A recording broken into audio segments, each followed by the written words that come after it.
මම නම් දැකලා නැහැ කිසි පාස්ස කෙනෙක් අද වෙනකන් තාම ලංකාවේ හරිද කාට හරි පාස්ස කෙනෙකුට හරි කාට හරි වැරදුනොත් ඒවට කටමැඩ දොඩවන්න ඕන තරම් දේවදාසි ඉන්නවා. හැබැයි මේ සමලිංගික පනතක් එන්න යනවා ඒකට කතා කරන කිසි පාස්ස කෙනෙක් මම දකින්නේ නැහැ. ඇයි දන්නවද? බයයි. හැබැයි කාට හරි පාස්ස කෙනෙකුට වරදින්නකො කොහේ හරි තනක අඩුපාඩුවක් වෙන්නකො ඒක විවේචනය කරන්න දේවධර්මාචාර්යවරු ඕන තරම් ඉන්නවා. ඒත් උඹලා ජීවත් වෙන රටේ දෙවියන් වහන්සේගේ මැවිල්ල වෙනස් කරන්න හදනවා තොපිට ගාණක් නැහැ. ඒකට හේතුව උඹලා කුලියට වැඩ කරන එඬේරු. උඹලා මුදලට ඇදීලවන්තුන්ගේ දසෙන් කොටස් කොටාගෙන එයින් කාල බීලා සැප විඳින මිනිස්සු උඹලා. උඹලා බයයි කතා කරන්නට. උඹලා උස්සයි කියලා. උඹලා බයයි කතා කරන්න. උඹලා මරයි කියලා. සභාව මෙච්චර මම ඇත්තටම සන්තෝෂ වෙනවා කාදිනල්තුමා ගැන. පුද්ගලිකව කාදිනල්තුමාගේ පිටකොන්ද ගැන මම සන්තෝෂ වෙනවා. අපි කතෝලික නෙමෙයි. කාදිනල්තුමා අපේ නායකයෙක් නොවේ. එතුමා කතෝලික සභාවේ නායකතුමා. අපි පාස්සස්ලා. අපි මුළු ලියවිල්ල බයිබලය මුල් කරගත් සභාව. රයිට්? ඒවට මම දැක්කා කතෝලික කාදිනල්තුමා හරිද? එතුමා මේ ගැන දැඩි ලෙස මම වගේ කෑ ගහන්න නැති වුණාට එතුමා නිසංසලේ කතා කරනවා මේ ගැන. හැබැයි මම විලාප දෙනවා. දෙකේ වෙනස මම අනාගතවත් උනේ. මම කෑ ගහනවා. හැමදාම කෑ ගහනවා. හැම දේශනාවකම මේ පාපෙට කෑ ගහනවා. කතා කරන්න තියා එකතු වෙලා යාත්‍රා කරන්නවත් නැහැ මේ පාපේ ගැන. පිරිමි විවාහ වෙන්න පුළුවන්ලු. කාන්තාව විවාහ වෙන්න පුළුවන්ලු. ලිංගික අධ්‍යාපනය 16න් පස්සේ පෙළපත් වලට දාන්න ඕනෙලු. 6 පන්ති ඉඳලා උගන්වන්න ඕනෙලු. මම දන්නේ මේවා එයිද නැද්ද කියලා යෝජනා තියෙනවා. මේවා ඕනේ නැහැ. මේවයින් අපේ සුද්ධභාවය නැති වෙනවා. අපේ අවුරුදු මෙච්චර මේ රැකලත් රැක ගන්න බැරි දුවල පුතාලා. හරිද? කොහමද? අම්මට සිද්ධ වෙයි උදේ පාන්දර ඉස්කෝලේ යනකොට දුවගේ බෑග් එකේ උපත් පාලන පෙති දාලා අරින්න බත් පෙට්ටිය කොනක ඉස්සරහට. ඕම ගියෝ. හරිද? අම්මට ඉස්කෝලවල පෙට්ටිවල උපත් පාලන එක ක්‍රමවේදයන් පෙට්ටියේ දාන්න වෙයි. ටීචර් උදේ අහන්න වෙයි ක්ලාස් එක පටන් ගන්න කලින් අද උපත් පාලන පෙති බිව්ව කට්ටියත් උස්සන්න නැති අය ගිහිල්ලා බීලා එන්න කියන්න වෙයි ඉස්සරහට. මොකද්ද මේ විකාරය? මේවා උගන්වලාද අපි රට මේ තත්ත්වයට ආවේ? මේක බටහිර සුද්දට එපා වෙච්ච මේ බටහිර මිනිස්සුන්ටත් මලපතක් වෙච්ච එක අපි සල්ලි නිසා දෝතින් බදා ගන්නවද? රට වැටුණා කියලා අපි මේ NGOs ලගේ මේ එක්සත් ජාතීන්ගේ මේ බටහිර ලෝකේ මිනිස්සුන්ගේ අවතාර අපේ රටට අපි ගේන්න ඉඩ දෙනවද? මෙතන කියනවා මාගේ නාමයේ දර්ශනකටයි බලය තියෙන්නේ ඒව නවත්තන්න. අනිත් අය නතර කරන්න පිටින් උද්ඝෝෂණ කරාට හරියන්නේ නැහැ. ඒවා ඇහෙන්නේ නැහැ දෙවියන් වහන්සේට. දෙවියන් වහන්සේට ඇහෙන්නේ මාගේ නාමයේ දර්ශනක පසුතැවුණු විතරයි.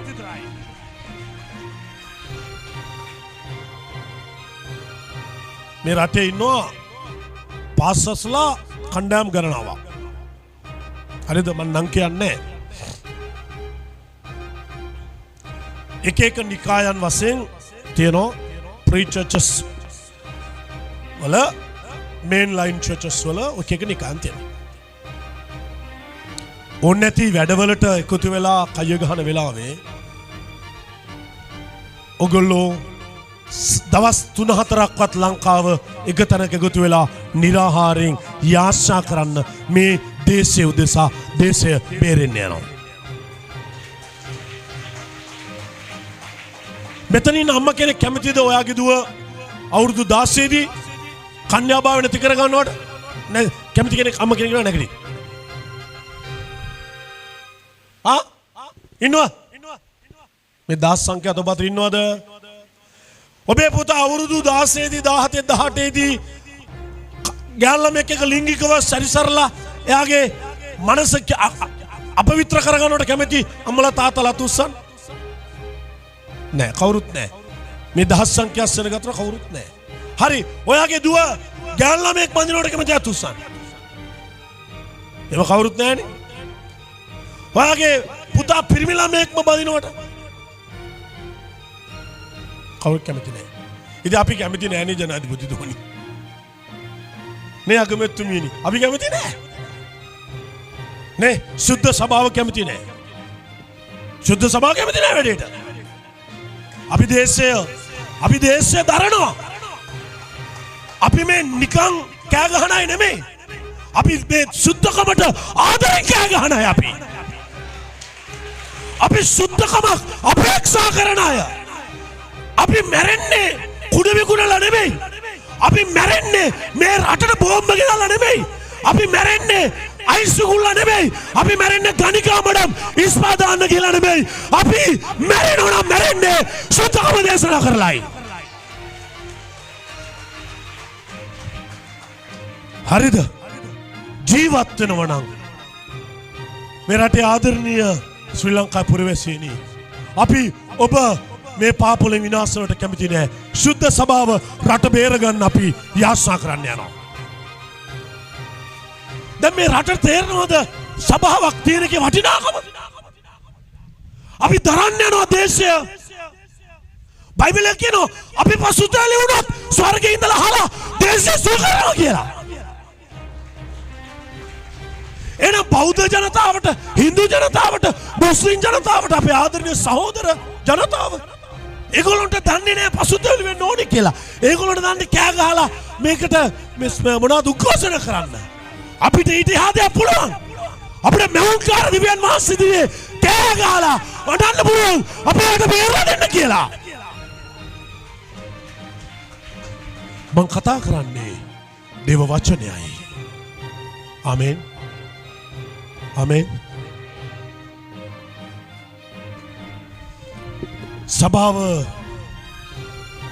මේ වන විට සභාව ලංකාවේ ජනගහනයෙන් 10%ක් 15%ක්වත් මේ වන විට සුද්ධ වූ සභාව ලෙස හිටියනම් මේ කට්ටිය මේ පාපයට විරුද්ධව පාරට බැස්සනම් ආණ්ඩුව මේක කරන්නේ නැහැ. කවුරු කරන්නේ නැහැ. ඇයි? ප්‍රතිශතයක් තියෙනවා. ප්‍රතිශතයක් තියෙනවා. දැන් අහුම්කම් දෙන්නේ නැත්තේ ඇයි? ඇයි? අනේ උඹලට ඕන නම් කෑ ගහපළ මොළ සුළු පිරිසක් නේ. එහෙනම් මෙහි වරදවල් දෙකක් සිදු වී තිබෙනවා. ඒ විදියට දේශයක් සභාවට අහුම්කම් නොදෙන තරට මේක පත් කළේ අපේ රටේ අමන සභාපාලකරු රැළයි. උන් වැඩේ කරා නම් සුද්ධකම අනුව. හරිද?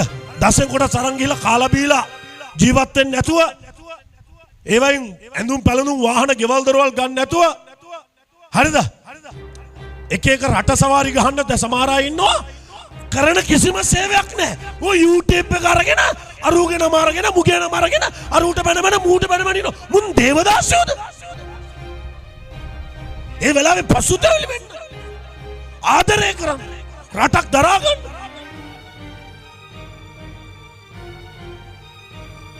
සභාව සුද්ධව මනුෂ්‍යයන් වෙතට සුබස්න අරගෙන ගියා නම් අද 2025 මේ රටේ දන නමන්න සුද්ධ සනගක් ඉන්නව එහෙනම්. සුද්ධ සනගක් ඉන්නව. අද දන නමන්න සුද්ධ සනග අඩු. ඇයි? සභාව වැඩේ කරලා නැහැ. දේශයක් ධර්මිෂ්ඨ කරන්න පුළුවන් සුද්ධ ජනතාවකටයි. ඇයි අපි සුද්ධයි කියන්නේ? අපි විතරයි කියන්නේ දිවස් වෙන්න එපා කියලා.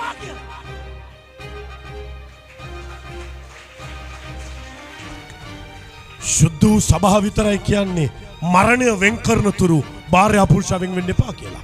වෙන කොහෙද තියෙන්නේ ඔක? වෙන කොහෙද තියෙන්නේ? මට කියන්න ඔයගොල්ලෝ. නේද? නුඹ මරණය නුඹ වෙන් කරන තුරු නුඹ නුඹේ භාර්යාව පුරුෂයා වෙන්න වේවා. ඒක සුද්ධ ඉගැන්වීමක් නෙමේද? සුද්ධ ඉගැන්වීම නෙමේද? සුද්ධ ඉගැන්වීමක්. ඒවට අප්පුඩි වැඩෙන්න වදින්න නැත්තේ ඇයි දන්නවද? කඩප්පුලි මානසිකත්වයේ තියෙන. ඒවට අප්පුඩි ගන්න බෑ. මං කියන්න අප්පුඩි ගාපල්ලා කියලා. හරිද? බය එහෙනම් මේ ලෝකේ සුන්දරම පවුල නිර්මාණය වෙන්නේ සුදු සභාව තුලේ.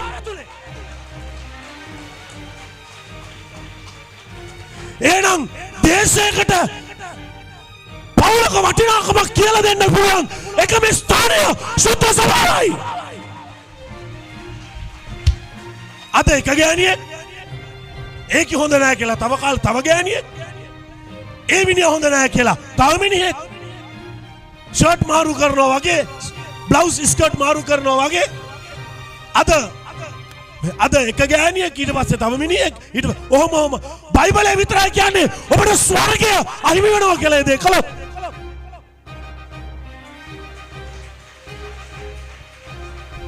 සමහර පාස්ටර්ස්ලාට මේ පණිවිඩේ කතා කරන්න බෑ. ඇයි දන්නවද? සමහර පාස්ටර්ස්ලා තමාගේ භාර්යාව දික්කසාද කරලා වෙන ගෑනු බැඳගෙන ඉන්නේ. උන්ට කතා කරන්න බෑ. ඇයි? උන්ට කතා කරොත් සභාව අහනවා ඔහේ බැඳන් ඉන්නේ පාස්ටර් දෙවෙනි ගෑණිනේ කියලා. නේ? හරිද? කීවෙනි විවාහයද කියලා අහනවා. නෑ මට දෙවියන් වහන්සේ කිව්වා ඒ ගෑණිව අතෑරලා මේ ගෑණි තියාගන්න. අනේ ඵලයන් බය යන්න. ඊළඟට සභාවේ තමයි කතා කරන්නේ සමලිංගික දේ ස්වර්ගය නැති කරනවා කියලා. සමරිසි යමෙක් ඒ විදිහට ඉපදුනාට අපිට කරන්න දෙයක් නැහැ නේ දුලානේ. යමෙක් එහෙම ඉපදුනාට අපිට කරන්න දෙයක් නැහැ. හරිද? බයිබලෙත් නපුංසකයා ගැන කතා කරනවානේ. හැබැයි ඒගොල්ලෝට අපි ප්‍රේම කරනවා. හැබැයි බයිබලයේ තමයි කියන්නේ කාන්තාවක් එක්ක පුරුෂයෙක් එක්ක සංවාසයේ යෙදුනොත් දෙවියන් වහන්සේට ශාප කරනවා කියලා. ඒ රටට ශාප කරනවා කියලා. එහෙනම් එහෙම කතා කරන්න පුළුවන් පිටකොන්දක් තිබෙන එකම ස්ථානය සුදු අල්තාරයයි සුදු සභාවයි. වෙන කොහෙද තියෙන්නේ මේ ගැන කතා කරන්න පුළුවන් දේ? ඇයි පාස්ටර්ස්ලා කතා කරන්නේ නැත්තේ? කතා කරන්න බෑ. ඔයාට කතා කරන්න බෑ. බයයි ඔයා බයයි. ඔයාගේ සභාවේ ඉන්න එහෙම අය. ඔයාට ඒ අය සල්ලි දෙනවා. ඔයාට බයයි. ඔයා කතා කරන්න බයයි. ජීවත් වෙනවා නම් යේසුස් වහන්සේ උසා. නැත්නම් මරණය අපට ලාභයක්. එහෙනම් අපි ආශා කරත් දේශේ ශාපය පාපය නතර වෙන්න කියලා ස්වර්ගයේ සිට දෙවියන් වහන්සේ අහලා දේශේ සුව කරන්න එනවා. එහෙනම් මේ රට සුව කිරීමේ වගකීම තිබෙන්නේ සභාවටයි. එහෙනම් ඇයි සභාව වර්ධනය නොවෙන්නේ? සභාව වර්ධනය වලට යක්ෂයා කැමති නෑ. යක්ෂයා දන්නෝ සභාව වර්ධනය වුණොත් දේව රාජ්‍ය ව්‍යාප්ත වුණොත් ඒ දේශය දෙවියන් වහන්සේ ආරක්ෂා කරනවා කියලා.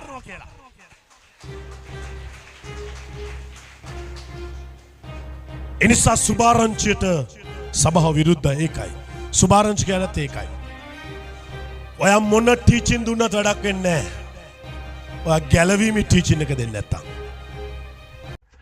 සියලු රෝගවලට සුවය සමග අනාථ හේලිදරව් කරන මහා දිව්‍ය හේලිදරව්වේ මොහොත ඔබේ ජීවිතය ගැන ඔබට සම්පූර්ණ අනාගත හේලිදරව්වක් ලබා ගැනීමට අහස පොළොව නැව් ජීවමාන දෙවිඳුන් බලවත් කොට අභිෂේක කළ අනාගත වතුරු දේවගති WA කීර්තිතුමා මගින් ඔබගේ ජීවිතේ පරාජයට හේතු හා ජය ලබා ගන්නා මාර්ගය ඔබගේ අනාගතයේ කෙබඳු අනාගතයක් දැයි දැනගන්න පිණිස ඔබගේ දුවගේ පුතාගේ අනාගතය මග දැනගන්න පිණිස ඔබගේ විවාහය තුළ අනාගතය දැන ගැනීමට ඔබට සිදුවී ඇති සිදුවෙන්නට යන්න සියල්ල හෙවිදරව් කර ගැනීමට ඒ විතර නොවේ ඔබගේ සුව නොවන රෝගවන පිළිකාවට දිව්‍ය සුවය වකුගඩු රෝගයට දිව්‍ය සුවය දිවැඩියාව හෘදයාබාධ සහ පරම්පරා රෝගවලට සුවය ඔබට විසඳා ගැනීමට නොහැකි ගැටලුවලට එවලේම විසඳුම් ඔබගේ ශරීරයේ ඇති සෑම රෝග ශාපවලට පවුලටම විසඳුම් හදිහූනියම් යක්ෂ බන්ධන සහ අන්‍ය වින කොඩි වින වලින්